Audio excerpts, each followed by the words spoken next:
श्रीगुरुभ्यो नमः। हरि ओम। ओम नमः सूर्यः पितामहो व्यासः वसिष्ठो त्रिपराशरः कश्यपो नारदो गार्ग्यः मरीचिर्मुनिरङ्गिराः लोमशः पौलशश्चैव चवनो जवनो भृगुः शवनकोष्ठादशश्चेति ज्योतिष्शास्त्रप्रवर्तकाः। नमो ऋषिभ्यः नमो महद्भ्यः। ಪ್ರಿಯ ವೀಕ್ಷಕರೇ ನಮಸ್ಕಾರ. ಭಗವಂತನು ಶುಭವನ್ನುಂಟು ಮಾಡಲಿ. ನೋಡಿ, ಮೇಷರಾಶಿಯವರಿಗೆ ಅಕ್ಟೋಬರ್ ತಿಂಗಳ ಮಾಸ ಭವಿಷ್ಯ ಗಮನಿಸೋಣ. ಹೇಗಿದೆ? ಏನಾದರೂ ಶುಭವಾಗತ್ತಾ ಅಥವಾ ಇನ್ನೂ ಕಷ್ಟವಾ? ಅಥವಾ ಈ ತಿಂಗಳಲ್ಲಿ ಏನಾದರೂ ಕೂಡ ನಿಮ್ಗೆ ಅಕ್ಟೋಬರ್ ತಿಂಗಳಲ್ಲಿ ಧನಧಾನ್ಯಾದಿ ಅಭಿವೃದ್ಧಿ ಆಗುತ್ತಾ? ಅಥವಾ ಮನಸ್ಸಿನ ಎಲ್ಲ ಏನಾದರೂ ಇಷ್ಟಾರ್ಥಗಳೆಲ್ಲ ನೆರವೇರ್ತದೆಯಾ? ಅನೇಕ ವಿಷಯಗಳನ್ನು ನಾವೆಲ್ಲ ತಿಳ್ಕೊಳ್ಳೋಣ.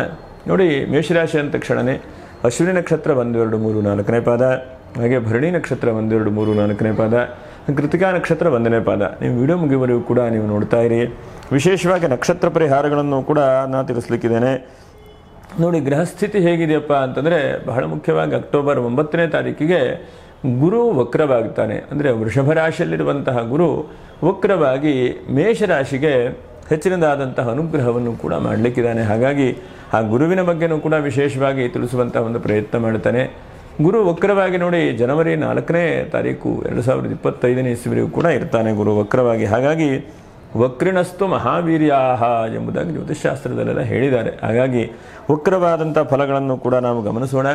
ಮತ್ತು ಇನ್ನು ಬಹಳ ಮುಖ್ಯವಾಗಿ ಗ್ರಹಸ್ಥಿತಿ ನೋಡಿ, ನಿಮ್ಮ ರಾಶಿಗೆ ವಕ್ರವಾದಂತಹ ಒಂದು ಗುರು ರಾಶಿಗೆ, ಮತ್ತು ತೃತೀಯ ರಾಶಿಯ ಕುಜ, ಹಾಗೆ ಷಷ್ಠ ರಾಶಿಯ ಕೇತು, ಹಾಗೆ ಸಪ್ತಮ ರಾಶಿಯಲ್ಲಿ ಬುಧ ಮತ್ತು ರವಿ, ಅಷ್ಟಮ ರಾಶಿಯಲ್ಲಿ ಶುಕ್ರ. ಧನಾಧಿಪತಿ ಅಷ್ಟಮದಲ್ಲಿರುವಂಥದ್ದು ಒಳ್ಳೆಯದಲ್ಲ. ಹಾಗೆ ಇನ್ನು ಏಕಾದಶ ರಾಶಿಯಲ್ಲಿ ಶನಿ. ಹೀಗೆಲ್ಲ ಒಂದು ಗ್ರಹಸ್ಥಿತಿ ಇದೆ ನಿಮಗೆ. ನಾವು ಹೇಳುವಂಥದ್ದು ಇದು ಗೋಚಾರ ಫಲ ಅಂತ. ನಿಮ್ಮ ಜಾತಕದಲ್ಲಿ ದಶಾಭುಕ್ತಿಗಳಲ್ಲಿ ಸ್ವಲ್ಪ ವ್ಯತ್ಯಾಸವೂ ಕೂಡ ಇರಬಹುದು. ಇದೇ ಸರ್ವಕಾಲೀನ ಅಥವಾ ಇದೇ ಸರಿಯಾದಂತಹ ತೀರ್ಮಾನ ಹೇಳುವಂಥದ್ದಲ್ಲ. ಹಾಗೆ ಗಮನಿಸ್ತಾ ಹೋದರೆ 1, 2ನೇ ತಾರೀಕು ನಮಗೆ ಅಂದರೆ ಪಿತೃಪಕ್ಷದಲ್ಲಿ ಬರುತ್ತದೆ. ಹಾಗಾಗಿ 2ನೇ ತಾರೀಕು ಮಹಾಲಯ ಅಮಾವಾಸ್ಯೆ.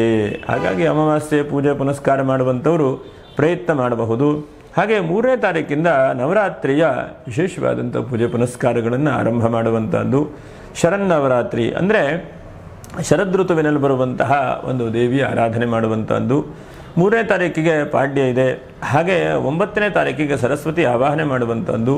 10ನೇ ತಾರೀಕಿಗೆ ಕಾಳರಾತ್ರಿ ವಿಶೇಷವಾಗಿ ಪೂಜೆ ಮಾಡುವಂಥದ್ದು. ನೋಡಿ, 11ನೇ ತಾರೀಕಿಗೆ ದುರ್ಗಾಷ್ಟಮಿ ದೇವಿಯನ್ನು ವಿಶೇಷವಾಗಿ ದುರ್ಗಾಷ್ಟಮಿ ದಿವಸ ದುರ್ಗಾ ಶಾಂತಿ, ದುರ್ಗಾ ಪೂಜೆ, ಚಂಡಿಕಾ ಹೋಮ ಇದೆಲ್ಲ ಮಾಡುವಂಥದ್ದು. 12ನೇ ತಾರೀಕಿಗೆ ವಿಜಯದಶಮಿ. 13ನೇ ತಾರೀಕಿಗೆ ಏಕಾದಶಿಯೂ ಕೂಡ ಇದೆ. 14ನೇ ತಾರೀಕಿಗೆ ದ್ವಿದಳ ವ್ರತಾರಂಭ. ಒಂದು ವ್ರತಗಳು, ಅನೇಕ ವ್ರತಗಳನ್ನು ಹೇಳ್ತಾರೆ. ಈ ವ್ರತಗಳ ಬಗ್ಗೆಯೂ ಕೂಡ ಗಮನಿಸೋಣ. ಹಾಗೆ 15ನೇ ತಾರೀಕಿಗೆ ಮಹಾಪ್ರದೋಷ. 17ನೇ ತಾರೀಕಿಗೆ ಮತ್ತು ಸಂಕ್ರಾಂತಿ, ತುಲಾ ಸಂಕ್ರಾಂತಿ ಅಂತ ಹೇಳಿ ಬರುತ್ತೆ. 20ನೇ ತಾರೀಕಿಗೆ ಸಂಕಷ್ಟರ ಚತುರ್ಥಿ. 24ನೇ ತಾರೀಕಿಗೆ ಹಾಸನಾಂಬ ದರ್ಶನ ಮಾಡುವಂತಹ ಒಂದು ದಿವಸ. ಹಾಗೆ ಇನ್ನು ನಮಗೆ ನೆಕ್ಸ್ಟ್ ಬರುವಂಥ ದೀಪಾವಳಿ. ನೋಡಿ, ದೀಪಾವಳಿಯ ವಿಶೇಷತೆಗಳನ್ನು ಕೂಡ ತಿಳಿಸ್ಕೊಳ್ಳೋಣ ಮುಂದೆ. 30ನೇ ತಾರೀಕಿಗೆ ನೀರು ತುಂಬುವಂಥ ಹಬ್ಬ. 31ಕ್ಕೆ ನರಕ ಚತುರ್ಥಿ, ನರಕ ಚತುರ್ದಶಿಯೂ ಕೂಡ ಇದೆ. ಹಾಗೆ ಧನಲಕ್ಷ್ಮಿ ಪೂಜೆ ಮಾಡುವಂಥದ್ದು 31ನೇ ತಾರೀಕಿಗೆ. ಹಾಗೆ ಇನ್ನು ನಮಗೆ ಮುಂದೆ ಬರುವಂಥದ್ದೆಲ್ಲ ನವೆಂಬರ್ ತಿಂಗಳಲ್ಲಿ ವಿಶೇಷವಾಗಿ ದೀಪಾವಳಿಯ ಹಬ್ಬ, ಪೂಜೆ ಪುನಸ್ಕಾರಗಳೆಲ್ಲ ಇದೆ. ನೋಡೋಣ, ಮೇಷರಾಶಿಯವರು ಅಂದ ತಕ್ಷಣ ಯೋಚನೆ ಮಾಡ್ತಾ ಇರ್ತೀರಿ, ಏನಾದರೂ ನಮಗೆ ಶುಭವಾಗತ್ತಾ, ಮಂಗಲವಾಗತ್ತಾ ಅಂಥೇಳಿ. ನೋಡೋಣ, ಏನಾದರೂ ಒಂದು ಬದಲಾವಣೆ ಕಾಣುತ್ತದೆಯಾ ಎಂಬುದನ್ನು ಗಮನಿಸೋಣ. ನೋಡಿ, ಗುರುವಿನ ಬಗ್ಗೆನೇ ನಾವು ಜಾಸ್ತಿ ಚಿಂತನೆ ಮಾಡಬೇಕು. ಯಾಕಂದರೆ 9ನೇ ತಾರೀಕು ಅನಂತರದಲ್ಲಿ ಗುರು ವಕ್ರವಾಗ್ತಾ ಇರ್ತಾನೆ. ಹಾಗಾಗಿ ವಕ್ರವಾದಂತಹ ಗುರುವಿನ ಒಂದು ಪ್ರಭಾವ ಏನಪ್ಪ ನಿಮ್ಮ ರಾಶಿಗೆ. ಮತ್ತು ರವಿ ಮತ್ತು ಬುಧರು ಕೂಡ ರಾಶಿಯನ್ನು ಪರಸ್ಪರ ದೃಷ್ಟಿಯಿಂದ ನೋಡ್ತಾ ಇದ್ದಾರೆ. ಧನಸ್ಥಾನವನ್ನು ಶುಕ್ರ ನೋಡ್ತಾ ಇದ್ದಾನೆ. ಆದರೆ ಧನಾಧಿಪತಿ ಅಷ್ಟಮದಲ್ಲಿದ್ದಾನೆ. ಹೀಗೆಲ್ಲ ಸ್ವಲ್ಪ ಒಂದಷ್ಟು ಬದಲಾವಣೆಗಳು ಕೂಡ ಆಗುವಂಥ ಸಾಧ್ಯತೆಗಳಿದ್ದಾವೆ. ನೋಡೋಣ ಏನೇನು ಆಗಬಹುದು ಎಂಬುದನ್ನು ನಾವು ಗಮನಿಸೋಣ. ಒಂದನೇದಾಗಿ ನೋಡಿ, ರಾಶ್ಯಾಧಿಪತಿಯಾದಂಥ ಕುಜನು ತೃತೀಯ ರಾಶಿಯಲ್ಲಿ ಭಾಗ್ಯ ರಾಶಿಯನ್ನು ನೋಡ್ತಾ ಇದ್ದಾನೆ. ಹಾಗಾಗಿ ಭಾಗ್ಯ ಹೇಳುವಂಥದ್ದು ನಿಮಗೆ ಒಂದು ಹಂತಕ್ಕೆ ವೃದ್ಧಿಯಾಗ್ತಾ ಇದೆ. ಭಾಗ್ಯ ಕಡಿಮೆ ಅಂತೇನಿಲ್ಲ. ಇವೆಲ್ಲ ಒಂದು ಕಡೆಗೆ ಯೋಚನೆ ಮಾಡ್ತಾ ಇರ್ತೀರಿ, ಇವತ್ತು ಖರ್ಚಾಗಿ ಹೋಗಿದೆ ಅಥವಾ ಅಕೌಂಟಲ್ಲಿ ದುಡ್ಡೇ ಇಲ್ಲ ಅಂಥೇಳಿ ಯೋಚನೆ ಮಾಡ್ತಾ ಇದ್ದಂತೆ ಯಾವುದೋ ಒಂದು ಧನದಲ್ಲಿ ಅಭಿವೃದ್ಧಿ ಆಗುತ್ತೆ. ಎಲ್ಲ ಒಂದು ಕಡೆ ಹಣಕಾಸಿಗೆ ಅವಕಾಶಗಳು ಕೂಡ ಸಿಗುವಂಥ ಚಾನ್ಸಸ್ ಇದೆ. ಹಾಗಾಗಿ ನಿಮಗೆ ಆರ್ಥಿಕವಾದಂತಹ ವೃದ್ಧಿಯನ್ನು ಈ ತಿಂಗಳಲ್ಲಿ ಹೆಚ್ಚಿನದಾಗಿ ನೀವು ಕಾಣುವಂಥ ಸಾಧ್ಯತೆಗಳು. ನೋಡಿ, ಗುರು ಕೂಡ ರಾಶಿಗೆ ಬರುತ್ತಾನೆ. ಹಾಗಾಗಿ ಆರ್ಥಿಕವಾದಂತೆ ಎಲ್ಲೋ ಒಂದು ಅವಕಾಶ, ಅಭಿವೃದ್ಧಿ ಎಲ್ಲೋ ಒಂದು ಬ್ಯಾಲೆನ್ಸ್ ನಿಮಗೆ ಸಿಗುವಂಥ ಚಾನ್ಸಸ್ಸು ಕೂಡ ಇದೆ. ಮತ್ತು ನೂತನವಾದಂಥ ಒಂದು ಚಿಂತನೆ ಮಾಡ್ತೀರಿ, ಯಾವುದೋ ಒಂದು ಕೆಲಸ ಮಾಡಬೇಕು ಅಥವಾ ಯಾವುದೋ ಕೆಲಸ ನಿಂತ್ಕೊಂಡಿದ್ದರೆ ಆ ಕೆಲಸಗಳನ್ನು ಮುನ್ನುಗ್ಗಿಸಿಕೊಂಡು ಹೋಗುವಂತಹ ಒಂದು ಪ್ರಯತ್ನ. ಎಷ್ಟೋ ಸಲ ನಾವು ಯೋಚನೆ ಮಾಡ್ತಾ ಇರ್ತೇವೆ, ಕೆಲಸ ಕಾರ್ಯಗಳನ್ನು ಮಾಡ್ತೇವೆ, ಆದರೆ ಯಾವುದೂ ಲಾಭಾಂಶಗಳು ಸಿಗುವುದಿಲ್ಲ, ಅಥವಾ ಮನಸ್ಸಿಗೇನೋ ಒಂದು ಆಲಸ್ಯತನ, ಚಿಂತೆ ಹೇಳುವಂಥದ್ದು ಬರ್ತಾ ಇರ್ತದೆ. ಹಾಗಾಗಿ ಕೆಲಸ ಕಾರ್ಯಗಳನ್ನು ಮುಂದೆ ತೆಗೆದುಕೊಂಡು ಹೋಗುವಂತಹ ಒಂದು ಪ್ರಯತ್ನಗಳನ್ನು ಕೂಡ ಈ ತಿಂಗಳು ನೀವು ಮಾಡಲಿಕ್ಕಿದ್ದೀರಿ. ಹಾಗೆ ಭೂಮಿಯ ವ್ಯವಹಾರದಲ್ಲಿ ಯಾರಿಗೆ ಅಡಚಣೆಯಾಗಿದೆ, ತೊಂದರೆಯಾಗಿದೆ ಅಂಥವರಿಗೆ ಹೆಚ್ಚಿನದಾದಂಥ ಅವಕಾಶಗಳನ್ನು ಕೂಡ ನೀವು ಕಾಣಲಿಕ್ಕಿದ್ದೀರಿ. ಹಾಗಾಗಿ ಭೂಮಿಯ ನಷ್ಟವಾದಂಥವರು ಅಥವಾ ಒಂದು ಕಡೆ ಹೋಗಿದ್ದೇನೆ, ಅಪ್ಪ ಈ ಬಾಡಿಗೆ ಮನೆ ಖಾಲಿ ಮಾಡ್ಕೊಂಡು ಹೋದರೆ ಸಾಕು ಅಂತಂದರೆ ನೋಡಿ, ನವರಾತ್ರಿ ಶುಭವಾದಂಥ ದಿವಸ. ಹಾಗಾಗಿ ಎಲ್ಲ ಒಂದು ಕಡೆಗೆ ಮನಸ್ಸಿಗೆ ಸಮಾಧಾನ, ಆರ್ಥಿಕವಾದಂಥ ಅಭಿವೃದ್ಧಿಯನ್ನು ನೀವು ಕಾಣಲಿಕ್ಕಿದ್ದೀರಿ. ಹಾಗೆ ನೋಡಿ, ಗುರು ರಾಶಿಗೆ ಬಂದ ತಕ್ಷಣ ಒಂದು 8 ಬಹಳ ಪ್ರಬಲವಾದಂತಹ ಪರಿಣಾಮಗಳು ನಿಮ್ಮ ಮೇಲೆ ಉಂಟು ಮಾಡ್ತಾನೆ ಗುರು. ಯಾತಕ್ಕೆ ಅಂತಂದರೆ, ಒಂದನೇದಾಗಿ ಮಿತ್ರನ ಮನೆ, ಕುಜನ ಮನೆ. ಹಾಗಾಗಿ ಮತ್ತೆ ಕುಜನೂ ಕೂಡ ನಿಮಗೆ ಭಾಗ್ಯಕ್ಕೆ ದೃಷ್ಟಿ ಇಟ್ಕೊಂಡು ಕುಜನೂ ಕೂಡ ನೋಡ್ತಾ ಇದ್ದಾನೆ, ಸಪ್ತಮ ದೃಷ್ಟಿ. ಹಾಗೆ ಚತುರ್ಥ ದೃಷ್ಟಿಯಿಂದ ಷಷ್ಠರ ದೃಷ್ಟಿಯೂ ಕೂಡ ಅವನಿಗಿದೆ. ಹಾಗಾಗಿ ಕುಜನ ಒಂದು ದೃಷ್ಟಿ ನಿಮಗೆ ಬಹಳ ಮುಖ್ಯವಾಗಿ, ಮತ್ತು ಗುರುವಿನ ದೃಷ್ಟಿ ಅಥವಾ ಗುರು ರಾಶಿಗೆ ಬಂದ ತಕ್ಷಣವೇ ವಿವಾಹದಲ್ಲಿ ಏನೇನು ಕಿರಿಕಿರಿ ಆಗ್ತಾ ಇದೆ ಅಂಥದ್ದು ವಿವಾಹಕ್ಕೆ ಸ್ವಲ್ಪ ಅನುಕೂಲತೆಗಳನ್ನು ಕೂಡ ಗುರು ಮಾಡಿಕೊಡಬಹುದು. ಹಾಗಾಗಿ ವಿವಾಹದ ವಿಷಯದಲ್ಲಿ ನೀವು ಸಮಾಧಾನ ಅಂತ ಹೇಳ್ಬೋದು. ಎಷ್ಟೋ ಸಲ ನೋಡ್ತಾ ಇರ್ತೇವೆ, ಸೆಟ್ ಆಗೋದಿಲ್ಲ, ಅಥವಾ ಸೆಟ್ ಆದರೂ ಮುಂದೆ ಹೋಗ್ಲಿಕ್ಕಾಗೋದಿಲ್ಲ, ಏನೋ ಒಂದು ಅಡಚಣೆ ಸಮಸ್ಯೆಗಳು ಬಂದರೆ ವಿವಾಹದಲ್ಲಿ ಅನುಕೂಲತೆಗಳನ್ನು ಗುರು ಮಾಡಿಕೊಡ್ತಾನೆ. ಮತ್ತು ಬೇರೆಯವರಿಂದ ಹಣಕಾಸು ಬರುವಂಥದ್ದು ಹೆಚ್ಚಿನದಾಗಿ ಒಂದು ಒಳ್ಳೆಯ ಥರದಲ್ಲಿ ಆಗ್ತದೆ. ನಿಮ್ಮ ಹಣಕಾಸು ಬೇರೆಯವರಿಂದ ಬರಬೇಕು, ಅನುಕೂಲವಾಗಬೇಕು, ಇಂತಹ ಒಂದು ವಿಷಯದಲ್ಲಿ ಹೆಚ್ಚಿನದಾದಂಥ ಲಾಭಾಂಶಗಳನ್ನು ಕೂಡ ಕಾಣಲಿಕ್ಕಿದ್ದೀರಿ. ಮತ್ತು ಇದ್ದಕ್ಕಿದ್ದ ಹಾಗೆ ನಿಮಗೆ ಜಾಸ್ತಿ ನಿದ್ರೆ, ಜಾಸ್ತಿ ಆಲಸ್ಯತನ, ಜಾಸ್ತಿ ಚಿಂತೆ ಆಗ್ತಾ ಇದ್ದರೆ ಅದು ಸ್ವಲ್ಪ ದೂರ ಆಗಬಹುದು ಈ ತಿಂಗಳಲ್ಲಿ. ಯಾಕಂದರೆ ಎಷ್ಟೋ ಸಲ ನಮಗೆ ಆಲಸ್ಯಂ ಹಿ ಮನುಷ್ಯಾಣಾಂ ಶರೀರಸ್ಥೋ ಮಹಾನ್ ರಿಪುಹು ಎಂಬುದಾಗಿ ಸುಭಾಷಿತಕಾರರು ಹೇಳಿದ್ದಾರೆ. ಎಷ್ಟೇ ಅಂತಂದರೂ ಆಲಸ್ಯತನ ಜಾಸ್ತಿ ಆಗೋಗುತ್ತೆ, ನಿದ್ರೆ ಮಾಡೋಣ ಅಂತ ಅನಿಸುತ್ತೆ, ಬೇಗನೆ ಕೆಲಸಕ್ಕೆ ಹೋಗ್ಲಿಕ್ಕಾಗೋದಿಲ್ಲ. ಹಾಗಾಗಿ ಆಲಸ್ಯತನ ದೂರ ಆಗುವಂಥ ಸಾಧ್ಯತೆಗಳು ಕೂಡ ಇದ್ದಾವೆ. ಹಾಗೆ 6ನೇದಾಗಿ ಬಹಳ ಮುಖ್ಯವಾಗಿ, ನೀವು ಯಾರ ಬಗ್ಗೆ ಕಾಳಜಿ ವಹಿಸ್ಕೊಂಡು ಕೆಲಸ ಕಾರ್ಯಗಳನ್ನು ಮಾಡ್ತಾ ಇದ್ದೀರೋ ಅವರು ನಿಮಗೆ ಬಹಳ ಈ ತಿಂಗಳಲ್ಲಿ ಹೆಲ್ಪ್ ಮಾಡ್ತಾರೆ ಅಂತ ಹೇಳಬಹುದು. ಯಾಕಂದರೆ ಗುರು ಹೇಗೆ ಅಂತಂದರೆ ಬಂಗಾರದ ಸೂಜಿ ಇದ್ದ ಹಾಗೆ, ನೀವು ಎಷ್ಟು ಒಳ್ಳೆ ಕೆಲಸ ಮಾಡ್ತಿರೋ, ಎಷ್ಟು ಒಳ್ಳೆ ರೀತಿಯಾದಂತಹ ಫಲಾಪೇಕ್ಷೆ ಇಲ್ಲದೆ ಮಾಡ್ತಿರೋ, ಅದನ್ನು ಫಲಾಪೇಕ್ಷೆ ಇಲ್ಲದೇ ಇದ್ದಾಗ ಗುರು ನಿಮಗೆ ಯಾವುದೋ ಒಂದು ರೀತಿಯಲ್ಲಿ ಫಲಗಳನ್ನು ಕೂಡ ಕೊಡ್ತಾನೆ. ಅದು ಬಹಳ ಮುಖ್ಯವಾದಂಥ ಅಂಶ.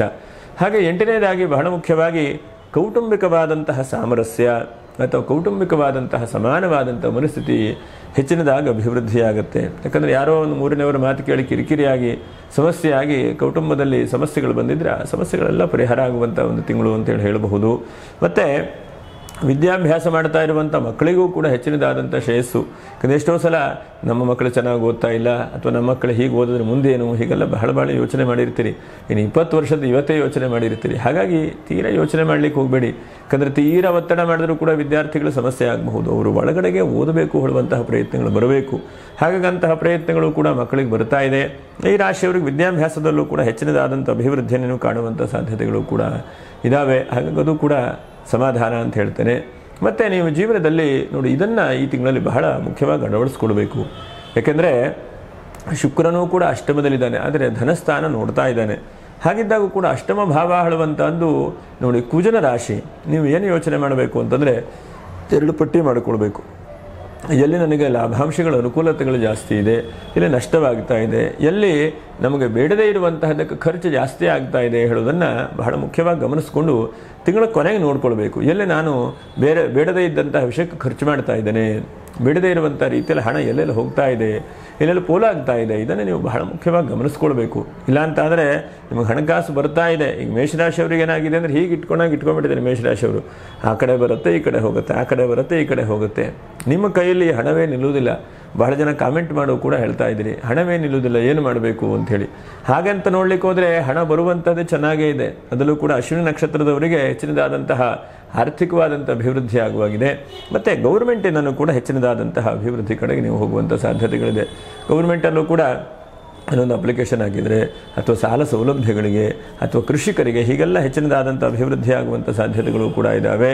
ಇನ್ನು ನೋಡಿ, ನಿಮಗೆ ಬಹಳ ಮುಖ್ಯವಾಗಿ ಕೇತು ಷಷ್ಠದಲ್ಲೇ ತಂದೆ ತಾಯಿಯ ಆಶೀರ್ವಾದ ಆಗುವಂಥ ಸಾಧ್ಯತೆಗಳು, ಮತ್ತು ಅವರನ್ನು ಬಹಳ ಚೆನ್ನಾಗಿ ನೋಡ್ಕೊಳ್ತಾ ಇದ್ದೀರಿ, ಅದನ್ನು ಕೂಡ ನೀವು ಪ್ರಯತ್ನ ಮಾಡಿ. ಅದರಿಂದನೂ ಕೂಡ ನಿಮಗೆ ಅವರ ಆಶೀರ್ವಾದವೂ ಕೂಡ ಸಿಗುತ್ತೆ, ಮತ್ತು ನಿಮ್ಮ ಹಿಂದೆ ನಿಂತ್ಕೊಳ್ತಾರೆ. ಯಾಕಂದರೆ ಎಲ್ಲರೂ ಕೂಡ ಬಿಟ್ಟು ಹೋಗಿಬಿಡ್ತಾರೆ ಕೆಲವೊಂದು ಸಲ. ಕೊನೆಗೆ ಬರೋರು ಯಾರು? ನಮ್ಮ ಕುಟುಂಬ, ನಮ್ಮ ಫ್ಯಾಮಿಲಿ, ನಮ್ಮವರು ಮಾತ್ರ ಬರ್ತಾರೆ ಕೊನೆಗೆ. ಹಾಗಾಗಿ ನಿಮ್ಮ ಕುಟುಂಬ ಹೇಳುವಂಥದ್ದನ್ನು ದೃಢ ಮಾಡಿಕೊಳ್ಳುವಂತಹ ಪ್ರಯತ್ನವನ್ನು ಮಾಡಿ ಕೊನೆಗೆ ಅವರು ಬರ್ತಾರೆ. ಸ್ವಲ್ಪ ಪ್ರಯಾಣ ಯೋಗವು ಕೂಡ ಈ ತಿಂಗಳಲ್ಲಿ ಕಾಣಿಸ್ತದೆ ನಿಮಗೆ. ಹಾಗಾಗಿ ಎಲ್ಲೋ ಪ್ರಯಾಣ ಮಾಡುವಂಥದ್ದು, ಓಡಾಡುವಂಥದ್ದು, ನಮ್ಮ ಮನಸ್ಸಿಗೆ ಸಮಾಧಾನ ಆಗುವಂಥ ಸಾಧ್ಯತೆಗಳು ಕೂಡ ಇದ್ದಾವೆ. ಮತ್ತು ಬಹಳ ಮುಖ್ಯವಾಗಿ ಒಂದು 5 ಜಾಗ್ರತೆಗಳನ್ನು ನೀವು ಈ ತಿಂಗಳಲ್ಲಿ ಗಮನಿಸಬೇಕು. ನೋಡಿ, 1ನೇ ಜಾಗ್ರತೆ ಏನಪ್ಪ ಅಂತಂದರೆ, ನೀವು ಮಾತಿನ ವಿಷಯದಲ್ಲಿ ಸ್ವಲ್ಪ ಜಾಗ್ರತೆ ವಹಿಸ್ಕೊಳ್ಳಿ. ಯಾಕಂದ್ರೆ ನೀವು ಒಳ್ಳೇದು ಹೇಳಿರ್ತೀರಿ, ಒಳ್ಳೇದು ಮಾಡಿರ್ತೀರಿ, ಆದರೆ ಅದರ ಫಲ ಹೇಳುವಂಥದ್ದು ವ್ಯತ್ಯಾಸ ಬರುವಂಥ ಸಾಧ್ಯತೆಗಳಿದ್ದಾವೆ. ಹಾಗಾಗಿ ಎಷ್ಟೇ ಏನೇ ಒಳ್ಳೇದು ಮಾಡಿದ್ರು ಕೂಡ ಎಷ್ಟು ಬೇಕೋ ಅಷ್ಟು ಪ್ರಯತ್ನವನ್ನು ಮಾಡುವಂಥ ಪ್ರಯತ್ನವನ್ನು ಮಾಡಿ. ಹಾಗೆ 2ನೇದಾದಂಥ ಜಾಗ್ರತೆ, ಸ್ವಲ್ಪ ಎದೆನೋವು ಬರುವಂಥದ್ದು, ಇದ್ದಕ್ಕಿದ್ದಾಗ ಸ್ವಲ್ಪ ಉಸಿರಾಟಕ್ಕೆ ಸಮಸ್ಯೆ ಆಗುವಂಥದ್ದು, ಏನೋ ಮನಸ್ಸಿಗೆಲ್ಲ ಚೆನ್ನಾಗಿದೆಯಪ್ಪ, ರಾತ್ರಿ ನಿದ್ರೆನೇ ಬರೋದಿಲ್ಲ, ತುಂಬ ಯೋಚನೆ ಮಾಡ್ತಾ ಇದ್ದೇನೆ, ಹೀಗೆ ಆಗ್ತಾ ಇರ್ತದೆ. ಹಾಗಾಗಿ ಸ್ವಲ್ಪ ನಿಮ್ಮ ಆರೋಗ್ಯದ ಬಗ್ಗೆ ಸ್ವಲ್ಪ ಜಾಗ್ರತೆ ವಹಿಸ್ಕೊಳ್ಳುವಂಥ ಪ್ರಯತ್ನವನ್ನು ಮಾಡಿ. ಮತ್ತು ಆಗದೇ ಇರುವಂಥ ಕೆಲಸದ ಬಗ್ಗೆ ತುಂಬ ಚಿಂತೆ ಮಾಡ್ತೀರಿ ನೀವು.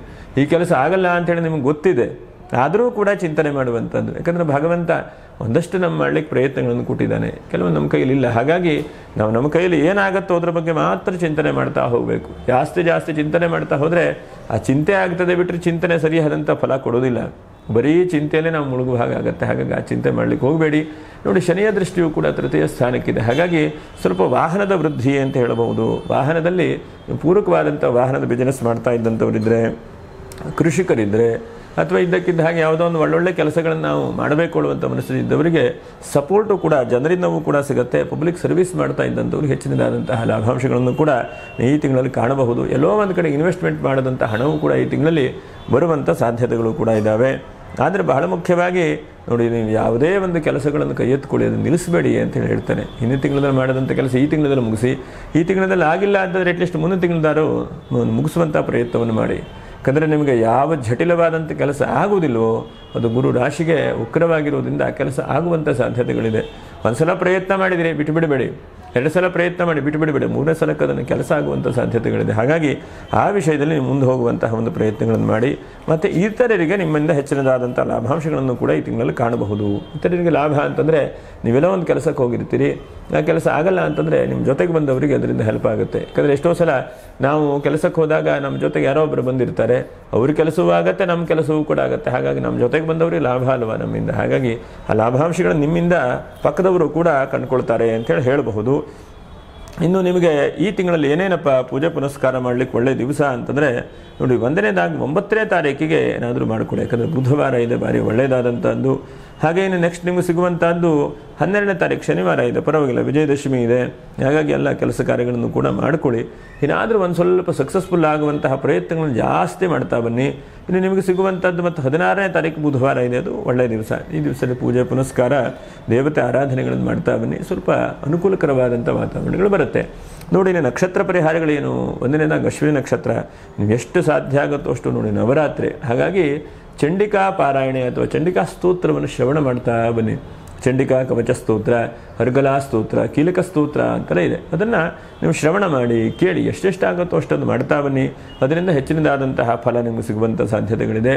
ಭರಣಿ ನಕ್ಷತ್ರ, ಏನಿಲ್ಲ, ಎಷ್ಟು ಸಾಧ್ಯ ಆಗುತ್ತೋ ಅಷ್ಟು ಭರಣಿ ನಕ್ಷತ್ರದವರು ನೋಡಿ ಸರಸ್ವತಿ ಪೂಜೆ ಮಾಡುವಂಥ ದಿವಸ ಇದೆ, 9ನೇ ತಾರೀಕು. ಆ ದಿವಸ ನೀವು ಸರಸ್ವತಿಯನ್ನು ಆರಾಧನೆ ಮಾಡಿ, ಅಥವಾ ಒಂದು ತುಪ್ಪದ ದೀಪ ಹಚ್ಚಿಕೊಳ್ಳಿ, ಅಥವಾ ಸರಸ್ವತಿ ಅಷ್ಟೋತ್ತರ ಶತನಾಮವನ್ನು ಕೇಳಿ. ಅದರಿಂದವೂ ಕೂಡ ನಿಮಗೆ ಶುಭವಾದಂಥ ಅವಕಾಶಗಳು ಕೂಡ ಸಿಗುತ್ತೆ. ಇನ್ನು ಕೃತಿಕಾ ನಕ್ಷತ್ರ, ನೀವೇನೆಂದರೆ ನೋಡಿ, ನವರಾತ್ರಿಯಲ್ಲಿ ರಾತ್ರಿಗೆ ಬಹಳ ವಿಶೇಷ. ಯಾಕಂದರೆ ಶಿವನಿಗೆ, ದೇವಿಗೆ ರಾತ್ರಿ ವಿಶೇಷವಾದಂಥದ್ದು. ಹಾಗಾಗಿ ನವರಾತ್ರಿಯಲ್ಲಿ ಸಂಧ್ಯಾಕಾಲದಲ್ಲಿ ಪ್ರತಿನಿತ್ಯವೂ ಕೂಡ 3ನೇ ತಾರೀಕಿಂದ ನವರಾತ್ರಿ ಆರಂಭವಾಗುತ್ತೆ. ಹಾಗಾಗಿ 12ನೇ ತಾರೀಕಿನವರೆಗೂ ಕೂಡ, 11ನೇ ತಾರೀಕು ಅಥವಾ 12ನೇ ತಾರೀಕಿನವರೆಗೆ ಪ್ರತಿನಿತ್ಯವೂ ಕೂಡ ತುಪ್ಪದ ದೀಪ ಹಚ್ಚುವಂಥದ್ದು. ಯಾಕಂದರೆ ಅಗ್ನಿಯನ್ನು ಜಾಸ್ತಿ ವೃದ್ಧಿ ಮಾಡುವಂಥದ್ದು. ಎಲ್ಲೋ ಒಂದು ಕಡೆ ಪೂಜೆ ಪುನಸ್ಕಾರ ಮಾಡ್ತಾ ಇದ್ದರೆ ನಿಮ್ಮ ಕೈಲಾದಂಥ ಸೇವೆ ಮಾಡುವಂಥದ್ದನ್ನು ಕೂಡ ಕೃತಿಕಾ ನಕ್ಷತ್ರ 1ನೇ ಪಾದದವರು ಮಾಡಿ, ಅದು ಶುಭವಾಗ್ತದೆ. ಯಾಕಂದರೆ ಈ ಅಕ್ಟೋಬರ್ ತಿಂಗಳಲ್ಲಿ ಗುರು ನಿಮ್ಮನ್ನು ಕೈ ಹಿಡಿತಾನೆ, ಕೈ ಬಿಡುವುದಿಲ್ಲ. ಯಾಕಂದರೆ ಇಷ್ಟು ದಿವಸ ನಿಮ್ಮನ್ನು ಭಗವಂತ ನಡೆಸ್ತಾ ಇದ್ದಾನೆ. ಅದೇ ಥರ ಈ ತಿಂಗಳಲ್ಲೂ ಕೂಡ ಧೈರ್ಯವಾಗಿ ನಡೆಸ್ತಾನೆ. ಸ್ವಲ್ಪ ಒಂಚೂರು ಆರೋಗ್ಯದ ಬಗ್ಗೆ ಕಾಳಜಿ, ಜಾಗ್ರತೆ ವಹಿಸ್ಕೊಂಡ್ರೆ ಬೇರೆ ಎಲ್ಲ ಶುಭ ಇದೆ. ನಾಳೆ ಸಬ್ಸ್ಕ್ರೈಬ್ ಮಾಡಿಲ್ಲ ಅಂತವರು ಸಬ್ಸ್ಕ್ರೈಬ್ ಮಾಡಿ, ಒಂದು ಲೈಕನ್ನು ಮಾಡಿ, ಶೇರನ್ನು ಮಾಡಿ ಅಂತ ಹೇಳ್ತಾ ಮುಂದಿನ ವಿಡಿಯೋದಲ್ಲಿ ಭೇಟಿ ಮಾಡೋಣ. ನಮಸ್ಕಾರ. ಲೋಕ ಸಮಸ್ತ ಸುಖಿನೋ ಭವಂತು. ನಮಸ್ಕಾರ.